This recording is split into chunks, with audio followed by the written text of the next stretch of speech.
The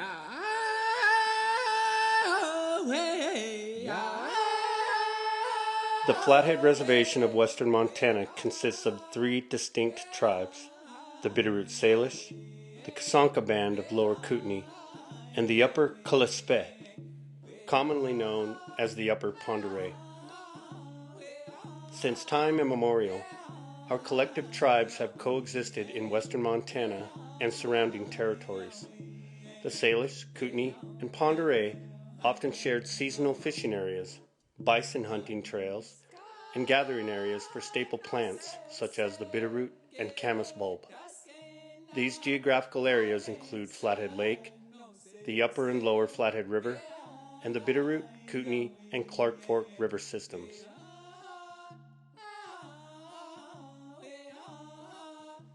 On July 7th of 1855, the 3 head chiefs of our tribes and their principal chiefs met with Isaac I. Stevens, the governor of Washington Territory, to discuss peace negotiations with a common enemy, the Blackfeet.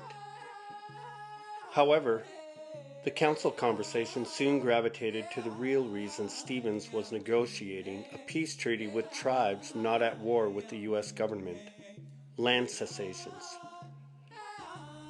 By July 16th, 2 of the chiefs and their headmen agreed to cede to the U.S. government nearly all of western Montana for the hope of 2 reservations. The government never intended to agree to more than 1 reservation, however, and in 1891, the Bitterroot Salish were forcibly removed from their homelands in the Bitterroot Valley onto the Flathead Reservation, where all 3 tribes coexist today. A series of difficult historical factors since that time embody to the tribes of the Confederated Salish, Kootenai, and Kalispé what is now known as historical trauma. The child abuse and neglect that occurred at the reservation boarding schools, forced enculturation and assimilation, and the eventual displacement of personal holdings and allotments into the hands of non-friendly, non-tribal settlers largely left the tribe economically and culturally staggering.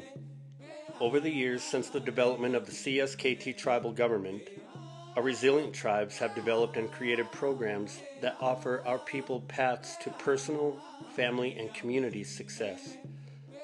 And through combined efforts provided by our tribes and through our state and federal partners, we believe programs like the CSKT-DHRD Families First program can help our people find better paths for a chance for a better future. The overall vision of our mission is prevention and reunification. We utilize our classes and anything that we can offer them to move forward, and then to see it actually come to fruition to where they're operating in a more healthy way and they become a healthier part of the community. They start to contribute. The parents gain new perspectives on their parenting, and to watch those relationships with the parents and the children grow, there's nothing like it. There are a slew of young people, young parents in our community that basically don't know much about their vehicle other than starting it and putting in gas. And so we offer the basic automotive maintenance class to help them with the basics of maintaining their car, topping off their fluids, changing their tires, doing what it takes to have a safe running vehicle. I was just really impressed with the program, how, a lot of the caseworkers would put out to their people, and the people would just come. A lot of them would come back class after class, but the importance of it was getting families back together and reunited, having children working with their parents on a project. That builds I believe, in my cultural realm, whenever you do something with your children or with your spouse, that just builds a connection to where your family becomes whole. Really a dynamic process where we kind of follow them through the 5 years of the grant, and We're kind of there to help them when they get in a jam, but we're also there to lift them up when they're trying to change their circumstances. How Family at First program had helped me out was when I first came back around, I was empty-handed. I was starting all over from scratch. And, I heard of the program, and they helped me out with a cell phone, a phone card, helped me pay 1 month's rent of a storage unit. And they put me in the right direction of certain needs out there. They pointed me to a direction where I can get clothes for jobs and for job interviews, and to help me out on how to do present myself. When I think of community and family and support on the Flathead Reservation, I think about services. And so one of our main goals and focuses would be to provide services to families. And that's where Families First comes in. They provide prevention services for us. They provide, for example, we might have a family that needs services to help support them in cleaning up their home. Or a bill, or something that is preventing them from being able to fully function as a family and a full functioning family. And what we're doing is helping Native American families research and discover opportunities or ways that they can promote their own art, jewelry, beadwork, other things that they have such a limited market here on the reservation that they can promote these items all around the world through the program that we're providing. Many of the families come in and don't have these tools or resources, and it's been a wonderful experience teaching this information to people. Other successes include helping clients find employment, helping clients find housing, returning to school. I've recently read the quarterly report for Families First program and noted that they've served over 120 families, and within that 354 children. This is a vital program for our community, and the fact that the 2 staff members have also broadened out and incorporated a maintenance class for single parents, men and women, is another vital component because they have partnered up with Quicksilver and Transit.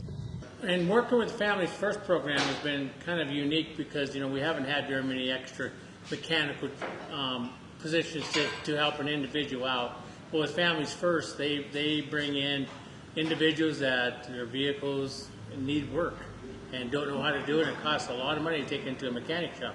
We provide that at no cost from us to provide that service to the individual. So it's a very unique program that we offer to the Family First program. Numerous help with the Family First program. My biggest help I got is when my vehicle we thought it was like the brakes and a couple other things was wrong with it, and it was in a million miles away. I could not afford whatsoever. And we applied and we asked, and they had this program where fathers can come and learn how to work on their own vehicles. And I started crying when I got help because that helped me out so much. Also, we serve the Family First program for any free car seats that their clients may need, and also we serve any DHRD clients that are in need of a car seat as well. But I believe the Families First program is a really good thing to get into. I wish a lot of the other people out on the reservation would know about this program because it would benefit each and every family. And we were able to get help with like food, diapers, formula, and that was really helpful. I was blessed every time we've gotten help.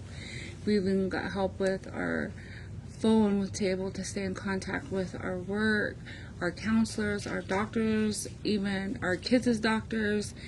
And I know that they'll be able to help me to jump forward 10 more steps to do paperwork and help me to get my children on back.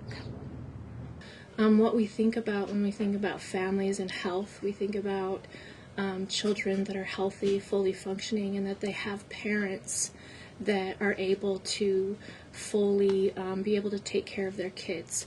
Some things that might prevent families or a parent from doing that would be, maybe substance use or some sort of level of inability to provide for their family. And so we want to come in and we want to support them in their needs so that they're not functioning in that level of survival, but they're actually thriving as a family.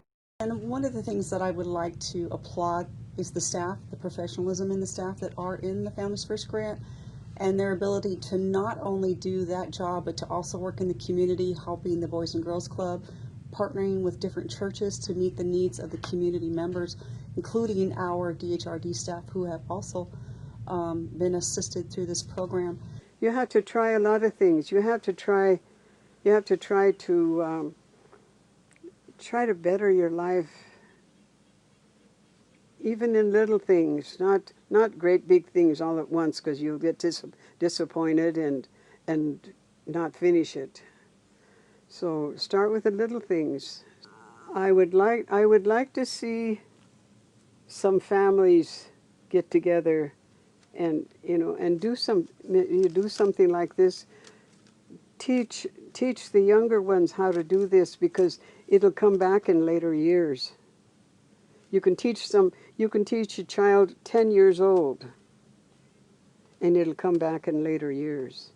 If they get bored, get really bored, then they can gather up some string and stuff, or come over here and get some string, or their mom can have string and start doing it,